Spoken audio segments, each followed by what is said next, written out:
세례자 요한의 설교.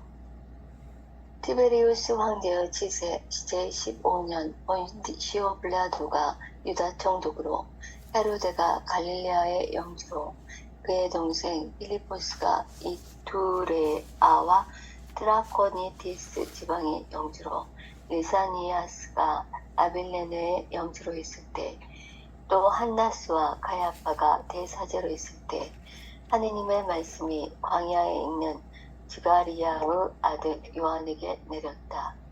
그리하여 요한은 요르단 분의 모든 지방을 다니며 죄의 용서를 위한 회개의 세례를 선포하였다. 이는 이사야 예언자가 선포한 말씀의 책에 기록된 그대로이다. 광야에서 외치는 이의 소리, 너희는 주님의 길을 마련하여라. 그분의 길을 곱게 내어라. 골짜기는 모두 메워지고 산과 언덕은 모두 낮아져라. 구분되는 고다지고 거친 길은 평탄하게 되어라. 그리하여 모든 사람이 하느님의 구원을 보리라. 네. 루카복음 2장 마지막에는 어떻게 나와요? 예수님의 소년 시절이 이렇게 정리되어 있죠. 예수님은 부모와 함께 나자렛으로 내려가 부모들에게, 요셉과 마리아에게 순종하며 지냈다. 이렇게 나오고, 그 다음에 이제 3장으로 넘어가요. 이때 나이가 12살 때 이 얘기로 이렇게 마무리되고, 3장으로 들어가면 이제 공생활이 시작되어지던 시기, 예수님 나이 30살 때 이 얘기로 시작됩니다. 그러니까 2장과 30장 사이에는 18년의 간격이 있어요.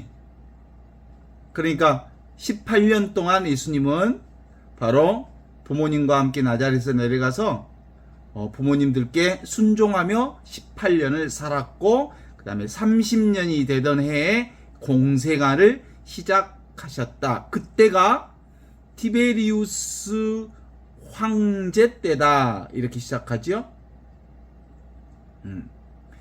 여기서 이제 실제로는 세례자 요한 얘기를 먼저 해요. 세례자 요한 얘기를 통해서 다시 예수님에게 포커스를 맞추죠. 다시 예수님 얘기를 하기 위해서 세례자 요한 얘기를 시작합니다. 세례자 요한 얘기가 마태복음, 마르코복음, 요한복음 모두 루카복음처럼 세례자 요한 얘기가 나오지만, 마테오와 마르코와 요한의 복음처럼 다른 점이 있다면 루카복음에는 세례자 요한의 설교가 이 안에 들어있어요. 세례자 요한. 그러니까 다른 복음에는 세례자 요한에 대한 내용이 구체적으로 들어있지 않는데, 이 요한복음은 세례자 요한에 대한 얘기가 구체적으로 들어있다고 볼 수 있어요. 근데 실제로는 이 세례자 요한은 감옥에 감으로써 헤로데의 마누라를 얘기하는 과정에서 헤로데에게 결국은 처형당하고 죽게 되지요. 목이 잘려 죽게 되죠. 그러면서 세례자 요한 시대가 끝나고 감옥에 들어가서 세례자 요한 시대가 끝나고 바로 예수님 시대로 넘어가게 되어 있어요. 그런데 마태복음이나 마르코복음은 세례자 요한이 감옥에 간 얘기가 14장에 나와요. 마태복음에는.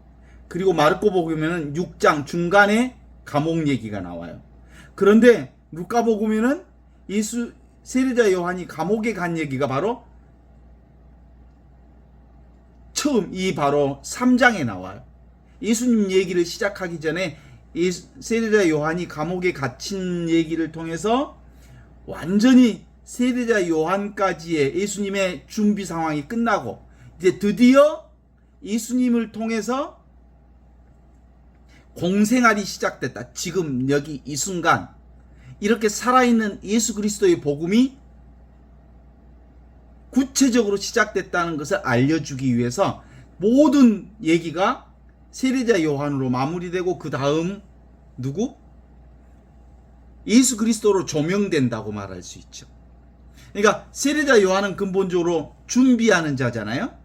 준비하는 자는 모든 그동안의 과정 자체를 정화시키는 작업이라고 한다면 예수 그리스도를 통해서 정화된 모든 이들이 예수 그리스도를 맞아들이는, 지금 여기 이 순간 살아계시는 그리스도를 맞아들이는 조명의 단계로 들어선다고 말할 수 있죠. 빛을 받는 단계.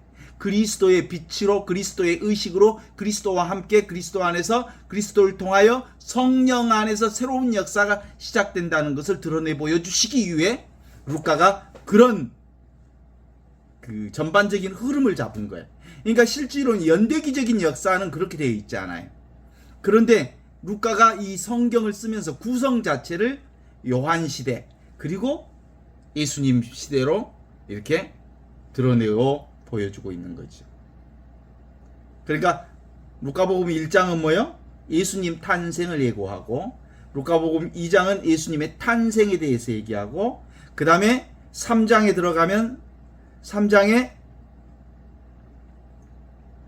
세례자 요한이 감옥에 간 뒤로 예수의 공생활이 시작되고 있다는 사실을 드러내어 보임으로써 단계적으로 예수님 지금 여기 이렇게 살아계신 그리스도의 시대가 열리는 것을 이렇게 정리해 놓으셨다고 보면 되죠.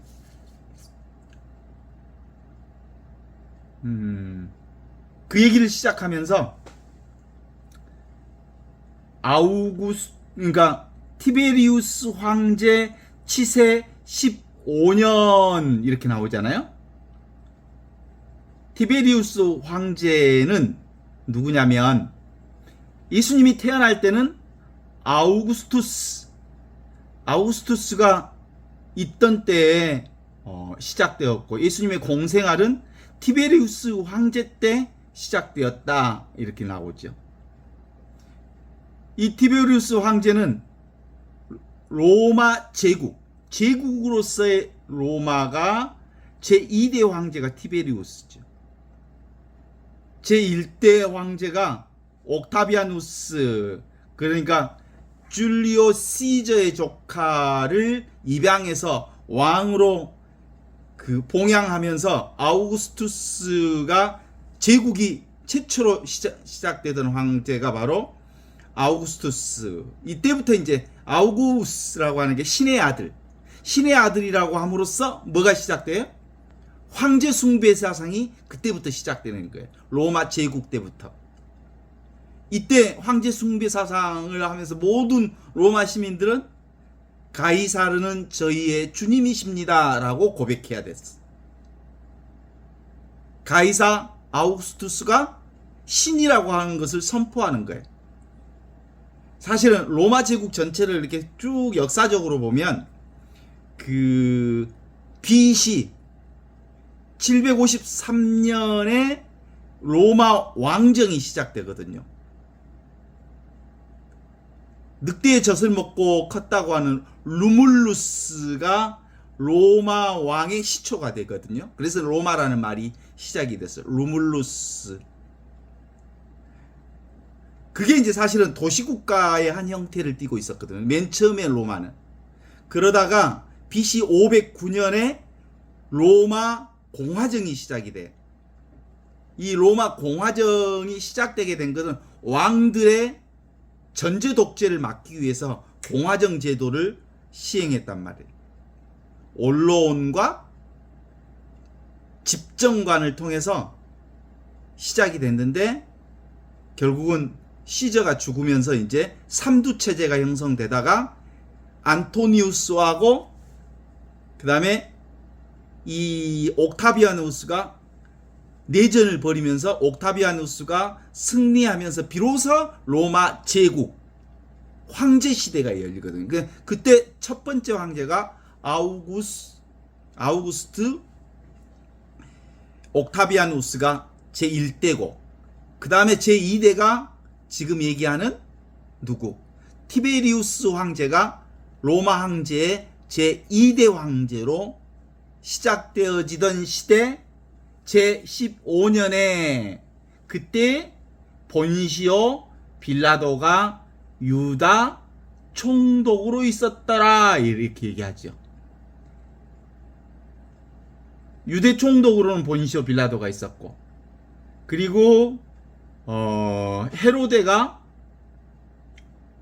갈릴레아 지방의 영주로 있었고, 그의 동생 필리포스 등등이 지방 영주로 있었는데, 또 그때 당시에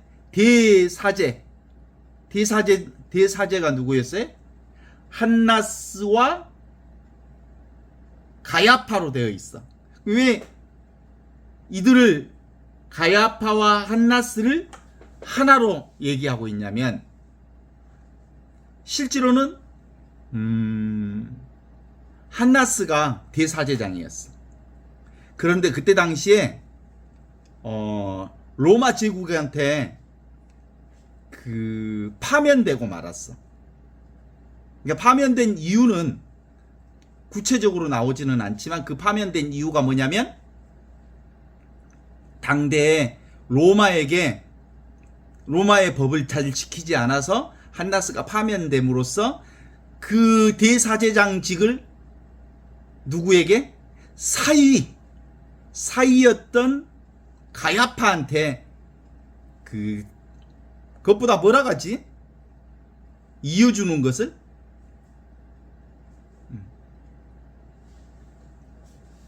요즘에 이제 세습한다고 그러지, 세습이. 대사제장 제도를 장인이 사위에게 물려준 거지. 그런데 실제로는 마쿠에는 누가 있어? 마쿠에는 한나스가 제사장이고 전임 제사장이, 실질적으로 명분상으로는 가야파가 대사장인데, 그래서 예수님이 그 대사장한테 끌려갔을 때 맨 처음에 누구한테 간 줄 아시죠? 한나스에 불려갔다고, 한나스한테. 그랬다가 다시 가야파한테 가게 된 것은 사실은 마쿠 정치를 하고 있는 대사제장 한나스가 실질적 권한을 가지고 있었는, 그리고 명분상 권한은 가야파였다고 하는 것을 알 수 있죠. 그 얘기는 뭐겠어요? 사실은 정치 권력과 종교 권력이 실질적으로 부패한 때였다, 이런 걸 우리가 볼 수 있죠. 그때 예루살렘 갈릴리아 지방의 영주는 누구? 헤롯이었어.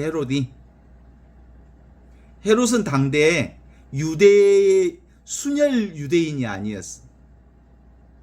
그러니까 유대인들을 마음을 붙잡기 위해서 이 헤롯이 한 사업이 있어. 유대인들의 환심을 사기 위해서 성전 건립을 해. 그래서 예루살렘의 땅 4분의 1이나 되는 어마어마한 땅에 예루살렘 성전을 짓게 됐죠. 누가? 헤롯이. 누구 환심을 사기 위해서? 유대인들의 환심을 사기 위해서. 왜냐하면 그의 약점이 순혈주의자 헤롯이 아니었기 때문에 유대인들의 환심 사기 위해서 예루살렘 성전을 짓는다고. 그럼 성전 짓는데 지가 지어? 백성들의 세금을 걷어들여야지. 그래서 실질적으로는 헤롯이 성전 짓기를 위해 백성들의 세금을 걷는 과정에 나오는 그 복음서에 나오는 게 있잖아요. 과부의 헌금. 과부의 헌금이라고 하는 게 실질적으로는 세금 걷는 과정이에요. 세금. 시대적인 종교 상황이 그런 거예요. 뭐 짓는다고? 예루살렘 성전 짓는다고 헌금하는 과정이었다고. 실제로 밥 한 끼도 제대로 못 먹을 수밖에 없는 아주 열악한 과부가 자기가 가지고 있는 렙톤 2냥을 집어넣으면 그날 밥을 못 먹어.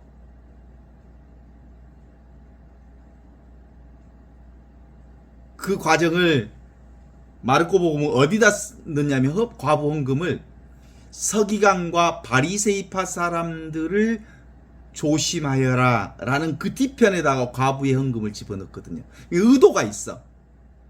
당대의 누구? 바리새이파 사람과 그리고 서기관들은 완전히 율법도 잘 지킬 뿐만 아니라 당대에 이렇게 격차가 심한 사람들 있죠. 그런 흐름에서 집에 넣어놨다는 얘기는 이 시대가 근본적으로 종교적인 타락과 정치적인 타락에 아주 썩은 냄새가 진동하던 시기에 예수님이 오셨고, 그때 바로 세례자 요한이 예수님이 오심을 준비하던 시기였다, 이렇게 볼 수 있죠.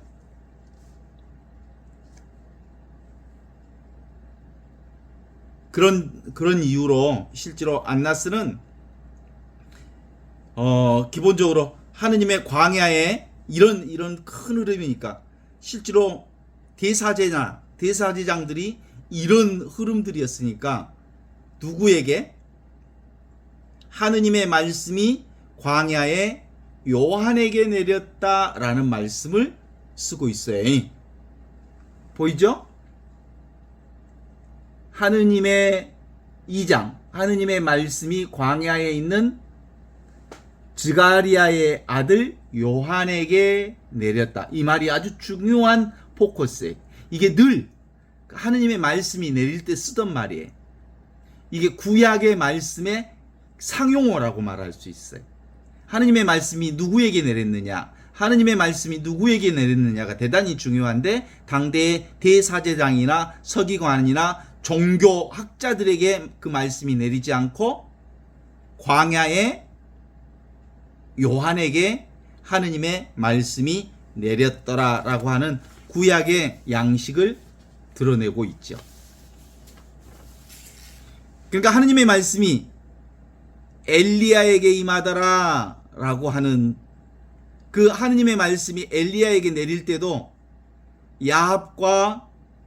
아합과 이사벨이 완전히 부패한 상황에 있을 때 하느님의 말씀이 누구에게 내렸어?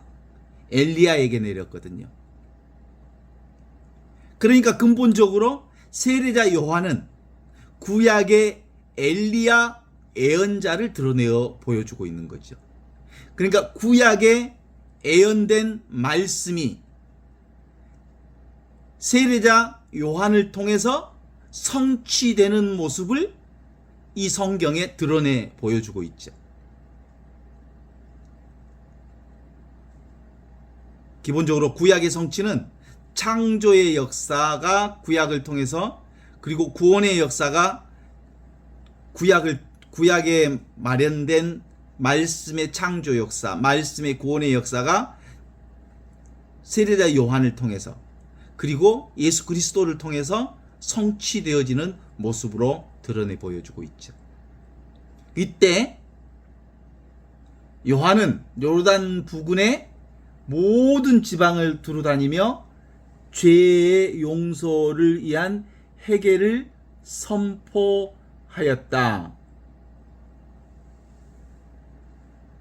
이때 이사야는 어디가 있어요? 광야에 있었죠? 하느님의 말씀이 광야에 있었다. 이 광야라고 하는 게 이제 아주 오늘 이 얘기의 중심 주제로 삼아야 할 모습이에요. 광야는 미드바르라고 그러거든요. 미드바르, 광야, 빈들, 텅 비어 있는 소리 없는 소리, 침묵이 있는 자리. 하느님의 말씀이 어디서 임재한다고요? 광야에 임재한다고요. 하느님의 말씀이 텅 빈 충만의 자리로부터 출발한다고요. 텅 비어 있는 곳에 바로 하느님의 말씀이 충만해 있는 곳이거든요. 침묵의 자리야말로 하느님의 말씀으로 온전하게 충만해 있는 자리거든요. 자, 내가 막 투덜거리고 내 생각이 엄청 많은 자리에는 하느님이 있을까 없을까? 도무지 하느님이 자리 잡을 수가 없죠. 하느님의 말씀이 자리 잡는 곳은 어디라고요? 내 생각이 완전히 내려져 있는 자리. 텅 비어 있는 이 자리. 이 자리를 장소적 의미로 보면 광야라고 얘기할 수 있지만 영적 의미로는 텅 비어 있는 지금 여기 이 순간이 바로 광야인 거예요.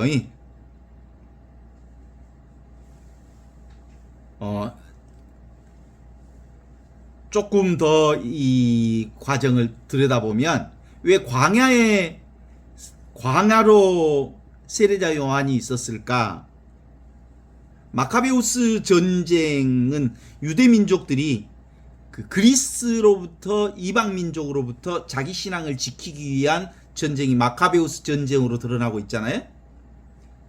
유대 민족들을 지키기 위해서 성전 붕괴뿐만 아니라 모든 가치관들, 유대 가치관들이 전부 성전 중심의 그 유대 민족들이 전부 흩어지게 되어 있는 위기 상황에 마카베우스 전쟁을 치르고 있는데, 이건 근본적으로 로마를 대항해서, 그리고 뿐만 아니라 어디를 대항해서 벌이는 전쟁이에요. 그리스 문화를 대적해서 전쟁하는 거거든요. 이때 첫 번째 성전이 붕괴되면서 그들은 정치, 경제, 사회, 문화 온갖 면의 유대교의 변화를 가져와요. 이때 자기 유대 민족을 지키기 위해서 광야로 들어가는 사람들이 있었어요. 그들이 바로 에세네파, 그리고 그들이 바로 자신들의 유대 전통을 지키기 위한 경건파들, 이런 사람들이 생겼단 말이에요. 이런 경건파들 중에 우리나라 같으면 뭐겠어요? 전쟁통에 빨치산, 산으로 들어가는 사람들이었던 거지. 그죠? 그때 넓은 의미로서는 에세네파들이 광야에 들어갔고, 협의적인 의미로는 꿈난 공동체가 에세네파의 한 흐름으로 공동체를 이루면서 살았던 거예요. 그 꿈난 공동체의 한 이론이 요한이 아니었을까, 이렇게 얘기하고 있어요. 그러면서 그 꿈난 공동체를 통해서 메시아가 오실 것을 준비하고 있었던 사람들이 바로 그들이었다고 말할 수 있죠.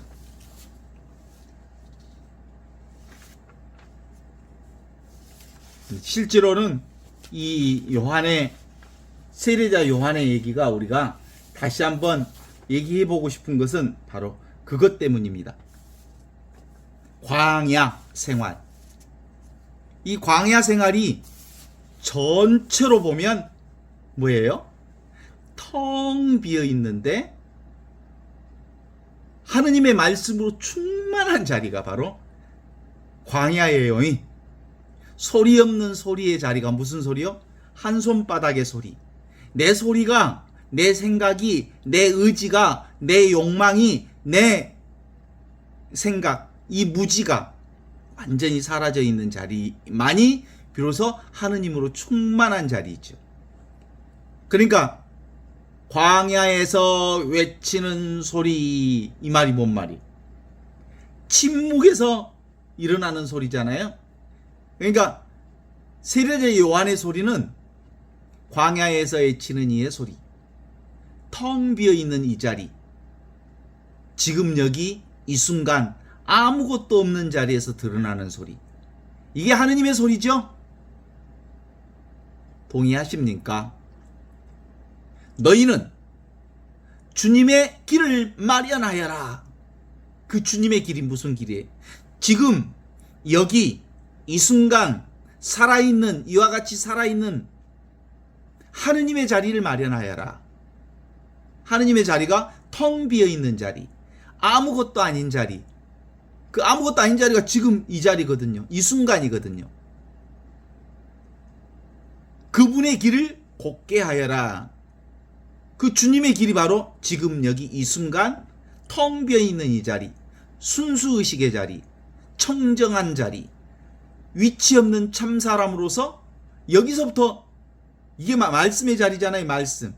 한처음 말씀이 계셨다. 말씀은 하느님과 똑같았다. 그 말씀으로부터 모든 것이 시작되었고 그 말씀 없이 시작된 것은 아무것도 없다. 지금 여기 이 순간 말씀의 자리를 마련하여라. 침묵하여라. 나의 생각을 내려놓아라. 나의 의지를 내려놓아라. 나의 욕망을 내려놓아라. 내 생각을 스톱해라. 멈추면 드디어 하느님의 소리가 들린다. 멈추면 드디어 살아있는 하느님의 목소리를 들을 수 있다. 골짜기는 모두 메워지고 그리고 산과 언덕들은 모두 낮아져라. 구분되는 고다지고 거친 길은 평탄케 되어라. 뭐예요 이게? 골짜기, 산과 언덕, 구분돼, 고둔데, 거친데, 이게 뭐예요? 세상이지. 오고 가는 세상, 보여지는 세상, 이것들이 어디서 정리가 돼? 지금 여기 이 순간 살아있는 하느님의 자리에서만 이 모든 것들이 평탄하게 되어지니라 라는 말씀이거든요. 광야에서 외치는 소리, 너희는 주님의 길을 마련하여라. 이거 지금 여기 이렇게 살아있는 하느님의 자리를 마련하여라. 네 소리를 내려놓아라. 네 생각을 내려놓아라. 네 의지를 내려놓아라. 너의 욕망을 내려놓아라. 그리고 지금 여기 이 순간 살아계신 하느님과 함께 있어라. 이 자리를 마련하여라. 그러면 이 자리에서 세상의 모든 것들이 다 평탄케 되리라. 차별 세상, 그리고 차이가 나는 세상, 온갖 세상에 요동치는 세상이 다 어디에서 정리가 돼? 지금 여기 이 순간 살아있는 하느님을 통해서만 정리가 된다. 차별 모두가 평등한 하느님의 자리에서 정리된다. 이렇게 말하고 있는 거지. 우리의 마음, 이 세상은 종잡을 수가 없잖아요. 찾는 마음, 구하는 마음, 내 생각으로 엮어가는 마음, 내 의지로 살아가는 마음, 거기에 수본진심 제일정진, 지금 여기 이렇게 살아있는 하느님의 자리를 마련하여라. 주님의 길을 마련하여라. 그분의 길을 곱게 하여라. 그러면 골짜기는 메워지고 산과 들은 낮아지고 구분되는 고다지고 거친 길은 평탄케 되리라. 우리의 진짜 살림살이가 바로 지금 여기 이렇게 살아있는 이 자리가 우리의 살림살임, 실감이 됩니까?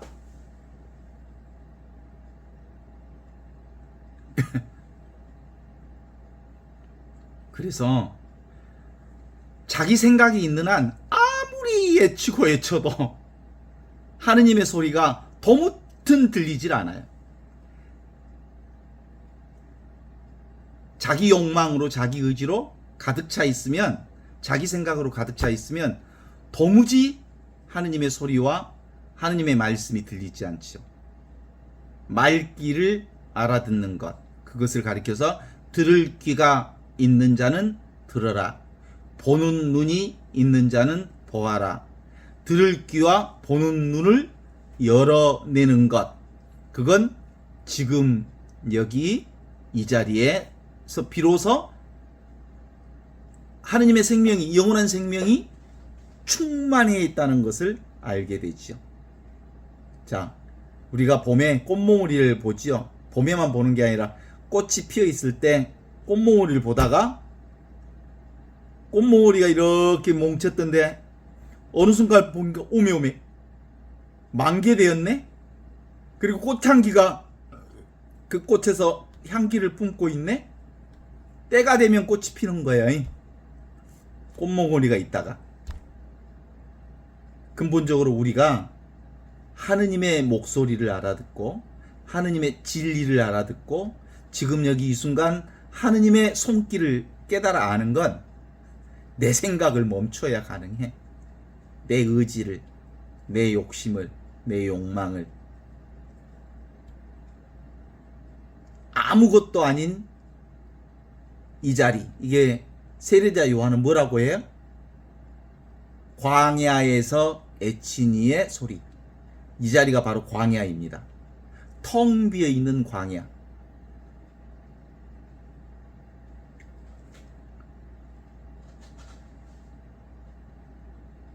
위치 없는 참 사람이 있는 자리, 광야.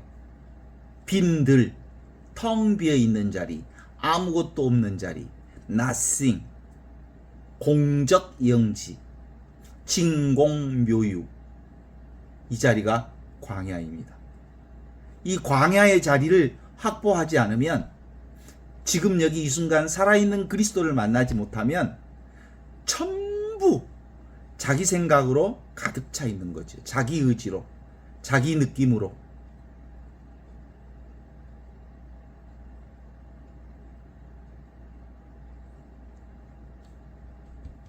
이 광야를, 그래서 하느님의 목소리를 들으러 어디로 갔다고요? 다들 광야로 갔다고요. 예수님도 공생활을 시작할 때 어디로 가셨냐면 광야에 갔습니다. 엘리야도 광야로 갔습니다.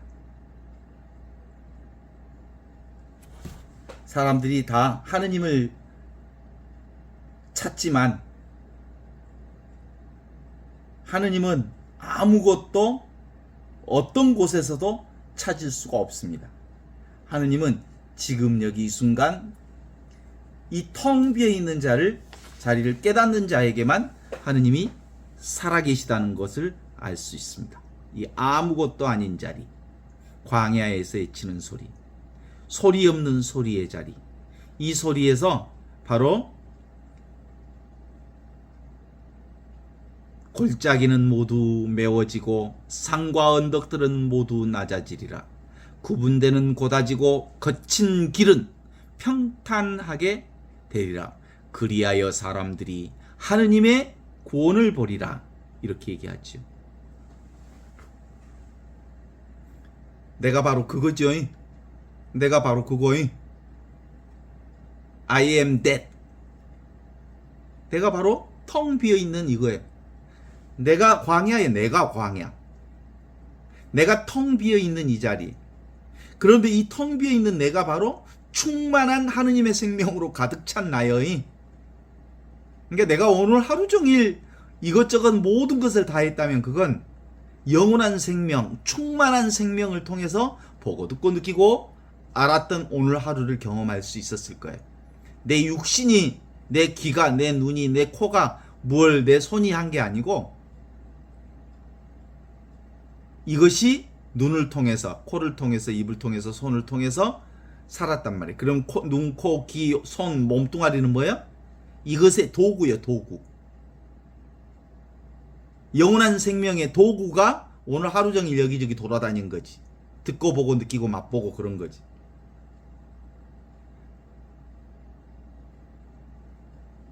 오늘 세례자 요한을 통해서 우리가 확보할 수 있는 지혜 중에 최고의 지혜는 텅 빈 충만한 하느님의 이 놀라운 자리를 광야에서 애치는 소리로 표현하고 있습니다. 우리 시골에 보면 농협 창고가 있죠. 농협 창고에 뭘 쟁여 놓잖아요.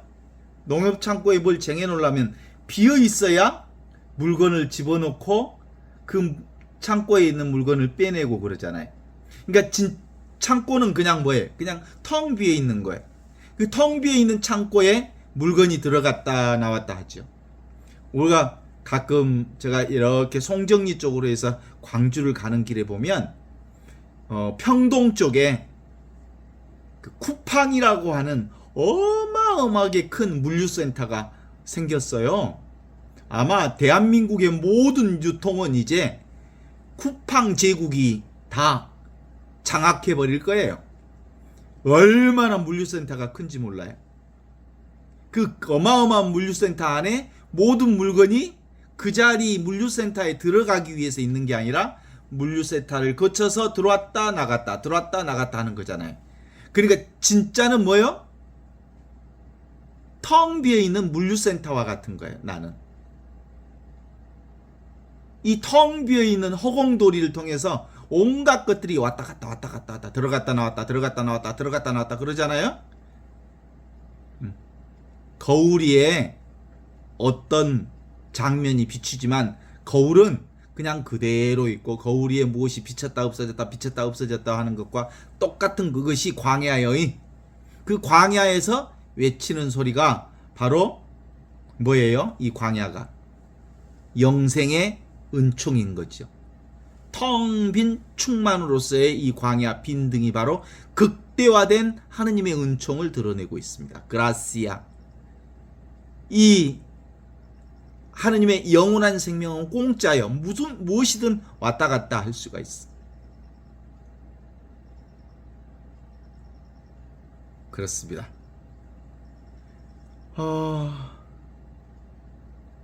아무리 신앙생활을 오래 했어도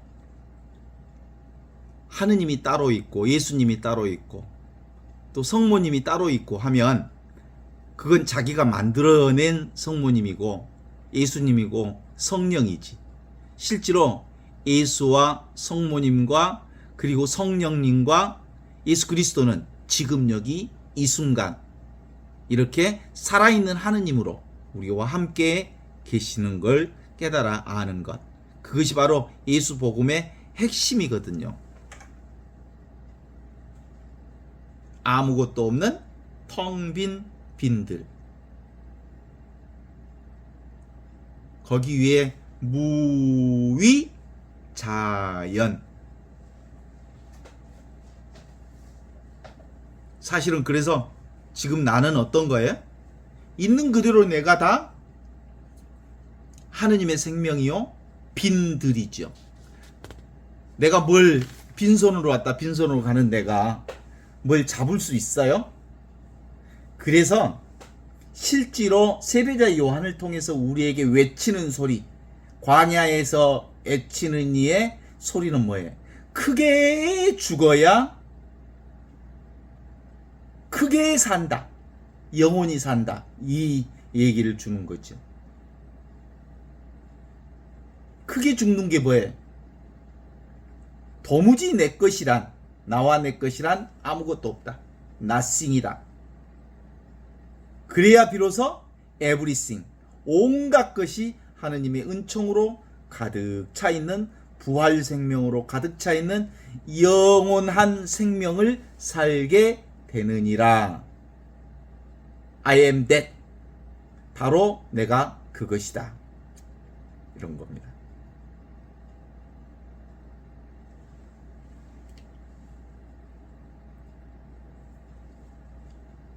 어때요? 오늘 이 세례자 요한의 외침이 바로 진리를 드러내는 아주 중요한 포커스 포인트라고 하는 걸 알아차릴 수 있으시나요? 광야에서 외치는 이의 소리, 너희는 주님의 길을 마련하고 주님의 길을 곱게 하여라. 이 주님의 길, 텅 비어있는 이 자리, 허공돌이, 아무것도 아니다라고 하는 걸 내가 분명하게 깨달아야 돼. 나는 도무지 아무것도 아니야. 도무지 나는 나라고 할 수 있는 게 없어. 그래서 나를 무유정법이라고 그래. 정해져 있지 않아. 물처럼 어떤 모양이 없어. 모양이 없는데 온갖 모양을 드러내고 있는 거죠. 이걸 깨달아 아는 걸 뭐라고 그래요? 정견이라고 하고 깨달음이라고 그러는. 이게 분명해져야 비로소 이제 우리의 신앙생활, 그때 이제 신앙생활이 되는 거야. 내가 누군지 모르는 사람들은 진짜나 참나 지나 광야가 나라는 사실을 모르는 사람들은, 빈들이 나라는 것을 모르는 사람들은 도무지 관상생활, 신앙생활, 영성생활, 성사생활 이거 될 수가 없어. 광야, 빈들, 텅 비어 있는 이 자리가 있을 때 비로소 내가 바로 은총이구나. 내가 바로 그라시아, 선물 그 자체구나. 아, 내가 바로 영원한 생명 그 자체구나. 지금 여기 이렇게 살아있는 하느님의 현존으로서의 하느님의 은총을 지금 여기서 이렇게 온전하게 살아있구나라는 것을 고백할 수 있는 거지. 위의 없이 바르고 참된 깨달음이 바로 내가 텅 빈 광야와 같은 존재다. 이걸 자기를 찾던 어떤 구도자가 이것을 깨달아 아는 사람이 이렇게 얘기했다고 그러잖아요.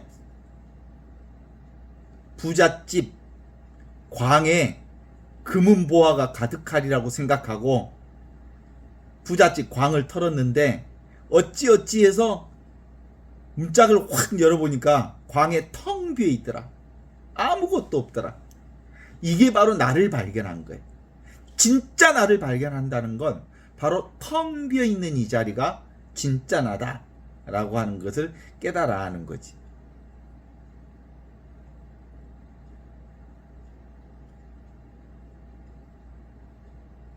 그래요. 그래서 나는 뭐예요?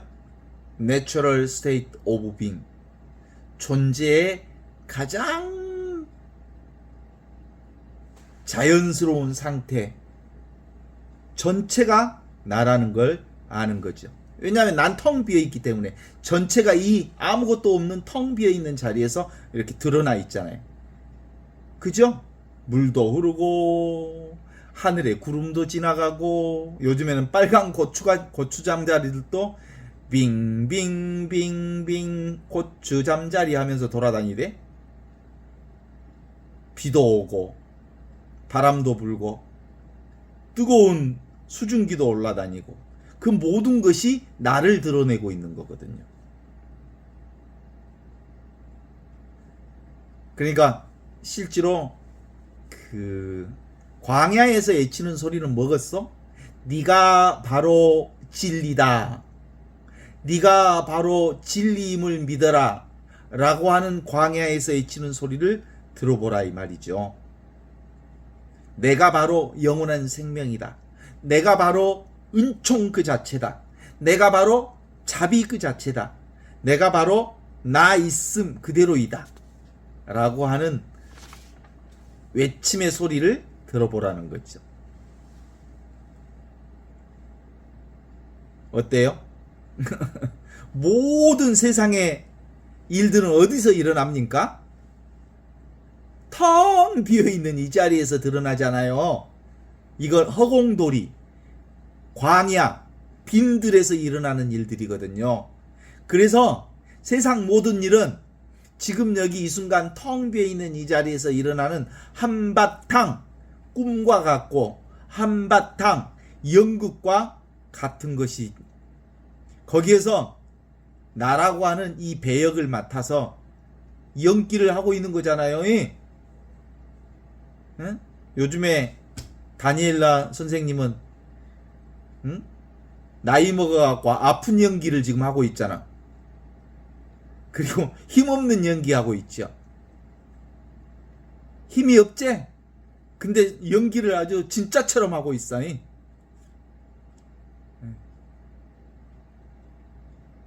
훌륭한 연기자는 미친 존재감을 드러내. 완전히 아파 있는 내가 진짜 나인 것처럼 해야 되거든. 그렇지 않습니까?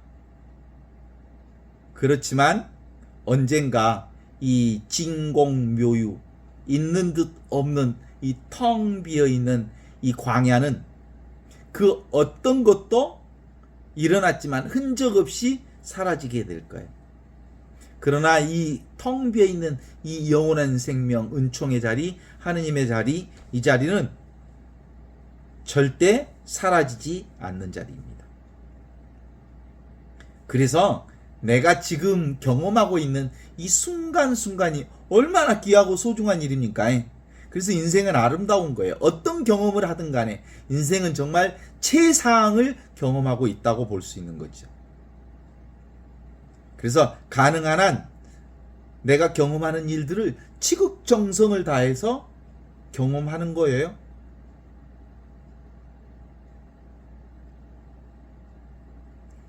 이 영원한 은총, 이 존재감, 살아있음, 이 살아있음이 지금 나의 이 삶을 경험토록 하고 있습니다.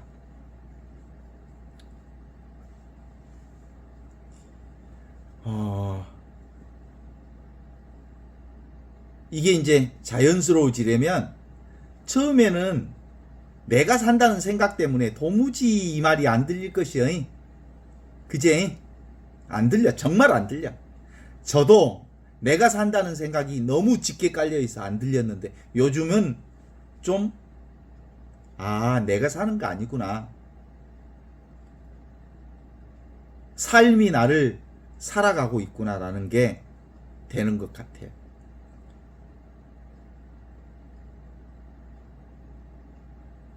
강물을 거슬러 올라가는 물고기 마냥 상류로 거슬러 올라가는데 아무리 거슬러 올라가도 아주 후퇴하는 것만 같아. 뒤로 빠지는 것만 같아. 왜냐하면 우리의 습성이 눈에 보이는 것으로 너무 익숙해져서 텅 비어있는 광야가 바로 진짜 나의 자리라는 것을 알지 못하기 때문에 그렇습니다.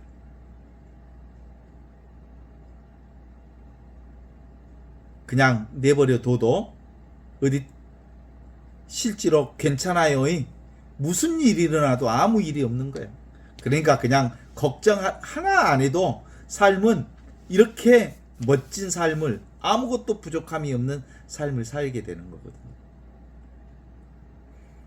그런데 어느 단계에 가면 이게 참 괜찮은 사는 맛이 있구나. 내가 뭘 하지 않는데도 진짜 재밌구나. 그걸 어떤 기쁨, 꼭 집어 말할 수 없는 어떤 기쁨이 있어. 어떤 희열 같은 게 있다고. 그게 이제 어느 단계에 정화의 단계를 거치면 지혜의 단계에서 어떤 그리스도와 온전히 일치되는 조명을 받게 되죠. 그러면 나도 모르게 그분과 일치된 삶이 사라지게 되면서 아주 자연스러운 삶을 살 수 있어요. 억지로 살지 않게 돼. Natural state of being, 존재의 가장 자연스러운 상태를 경험할 수 있게 된다고. 왜냐하면 이미 나는 그거니까. 이미 나는 원래부터 자연스러운 이 하느님의 생명이고 영원한 생명이니까. 나는 처음부터 영원한 생명이었어. 내 개체 생명이 아니고 나는 이 영원한 생명으로 하루하루를 살고 있는 거지. 이 개별 생명으로 사는 게 아니라 이미 도달했어. 이미 구원을 살고 있어.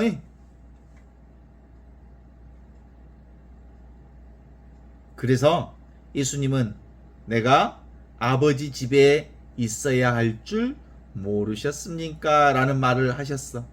참 기가 막혀. 12살 때 그 얘기를 했다네. 내가 아버지 집에 있어야 할 줄 모르셨습니까? 모든 곳이 지금 눈앞에 이 자리가 아버지 집에 있는 줄 모르셨습니까? 그러니까 다 내려놔도 돼. 아버지 집 아닌 데가 없으니까 방하차. 늘 아버지 집에 있을 수밖에 없는 이 존재의 집. 이 존재의 집이 어디요? 광야, 빈들, 텅 비어 있는데 충만한 이 자리. 그런데 이게 따로 없는 집이기 때문에 불가설. 말할 수 없음, 말할 수 없는 자리. 말할 수 없는데 너무나도 분명하게 살고 있는 자리. 말하기 이전 소식, 침묵의 소리, 한 손바닥의 소리, 소리 없는 소리. 이 광야의 소리가 바로 세례자 요한이 애치던 광야에서 애치는 이의 소리. 너희는 주님의 길을 마련하여라. 이 텅 비어있는 이 자리를 마련하여라. 지금 여기 이 순간 이와 같이 살아있는 하느님의 현존을 살아라. 이 얘기죠. 뭐 그 자리가 따로 있어? 그런 거 없어. 단박에 생각만 내려놓으면 우리 모두 누구 하나 이 자리로부터 멀어져 있는 사람이 없어요. 이걸 깨달아라는 거죠. 생각을 통하지 않는 자리가 이 직접지라고 그래. 생각을 통해서 아는 자리는 추론지라 그래. 추론지. 추론해야만 비로소 알 수 있는 것, 이걸 비량이라 그러거든. 비량. 비교해서 아는 자리. 주로 뭐예요? 장학 퀴즈 같은 거 하면, 자, 장학 퀴즈를 내겠습니다. 몇 년도 어떻게 삐! 이거 기억을 가지고 와서 그거! 이렇게 얘기하는 게 추론을 근거로 해서 배경 지식을 맞추는 것. 그런데 직접지는 이거예요, 이거. 지금 여기 이 순간 텅 비어 있는 이 자리가 바로 지혜예요. 진짜 지혜. 이 자리는 지혜라고 하고, 추론해서 아는 지식을 지혜가 아니고 그걸 뭐라고 해요? 비교해서 아는 비량지라고 그래. 이걸 지식이라고 그러지. 지식.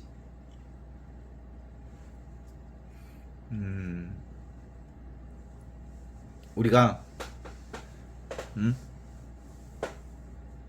우리 신체 30cm 앞에를 한번 이렇게,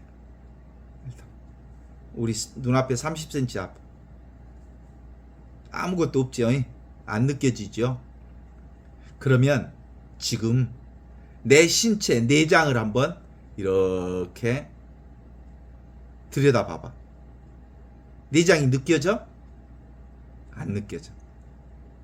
이 안 느껴지는 이 자리가 내장도 있고 세상도 있고 그래. 나의 내부와 외부가 경계가 있는 것 같지만 지금 한번 느껴봐요. 나의 몸 밖을 느껴보고 몸 내부를 느껴봐요. 경계 있어요? 경계 없어요. 생각으로 경계가 있는 것처럼 보이지만 실제로는 아무 경계가 없어요. 그래서 원래 나는 뭐예요? 텅 빈 광야와 같은 존재예요. 빈들이 진짜 나라는 것을 드러내고 있어서, 그래서 광야에서 외치는 모든 건 다 이 텅 비어 있는 이 자리에서 드러나는 거죠. 어떻습니까? 세상의 모든 것들은 일어났다 사라지지만 그 일어났다 사라지는 것들이 텅 비어 있는 허공 자리에서 드러났다 사라지는 거예요. 그러니까 나는 온갖 세상 만물보다 더 커. 영원한 생명이 나지. 그래서 나를 뭐라고 해요? 나는 태어나지도 않고 죽지도 않아. 그래서 불생불멸이 나요. 영원한 생명이. 그래서 나는 증가되지도 않고 감소되지도 않는 부증불감이라고 그래요. 그래서 나는 더러워지지도 않고 깨끗해지지도 않는 부증, 불구, 부정이라고 그래. 이게 기본적으로. 그래서 나는 내가 아니요. 나는 내가 따로 있으면 내가 아니요. 그래서 다니엘라는 다니엘라가 아니다.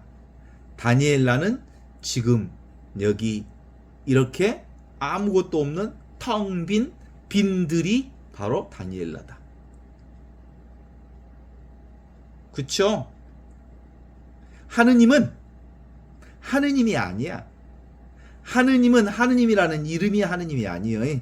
하느님은 지금 여기 이 순간 살아있는 하느님. 이는 텅 비어있는데 아무것도 없는 이것이 지금 이 순간 살아있는 하느님의 현존이 하느님이에요.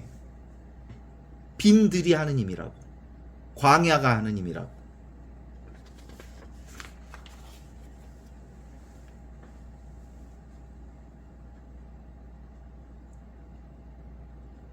내가 어떤 대상을 인식하고 경험되어지는 대상들을 경험할 수 있죠. 마우스도 잡을 수 있고 내 몸도 잡을 수 있고 이 책도 잡을 수 있고 대상 경계를 다 잡을 수 있지만 잡히는 것은 내가 아니에요. 잡는 이것이 나지. 그래서 나는 늘 작용으로 있지. 작용. 그래서 기본적으로 이 광야를 얘기할 때 광야에서 애치는 이의 소리 주님의 길을 고르게 하여라 마련하여라 그 길을 곱게 하여라. 그러면 거기에 골짜기도 산과 언덕들도 구분돼도 고다지고 거친데도 평탄케 되리라. 이 얘기를 하고 있는 거죠. 실제로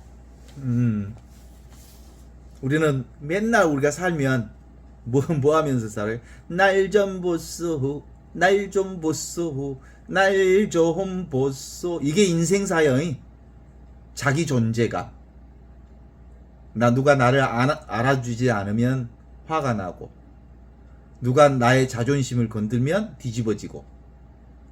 그래서 끊임없이 나를 지키고, 나를 보호하고, 나를 옹호하고, 그 나를 지키기 위해서 하루 종일 살아. 근데 원래 내가 없는데 나를 지킬 일이 없어. 광야라니까. 광야. 빈들.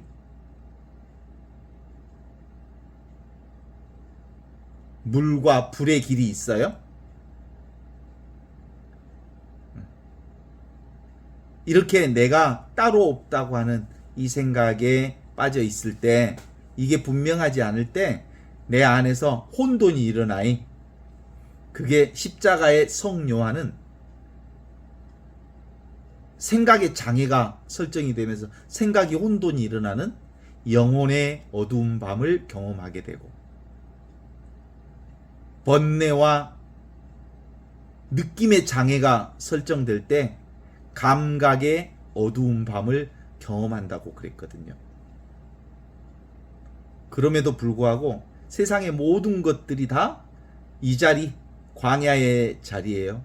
광야에서 애치는 소리.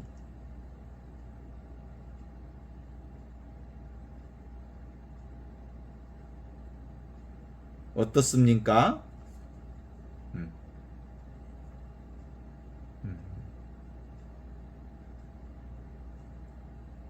탕자의 비유에서 둘째 아들이 아버지 집을 떠났어. 그래가지고 멋진 행복을 찾아 떠났지만 어디 가도 찾을 길이 없었어. 찾으면 찾을수록 더 거짓 망탱이가 된 거예요. 찾고 구하고 추구하고 여기저기 쫓아다니고 그랬는데 결국 거지가 되어서 왔어. 그리고 다시 어디로 왔어요? 아버지 집에 왔어. 그 아버지 집이 뭔지? 광야요. 광야. 빈들. 텅 비어 있는데 충만한 집. 아무것도 없는데 모든 가능성으로 가득 찬 집. 이걸 깨닫는 거예요. 그래서 이 자리에서 외치는 소리, 그게 세례자 요한의 광야입니다.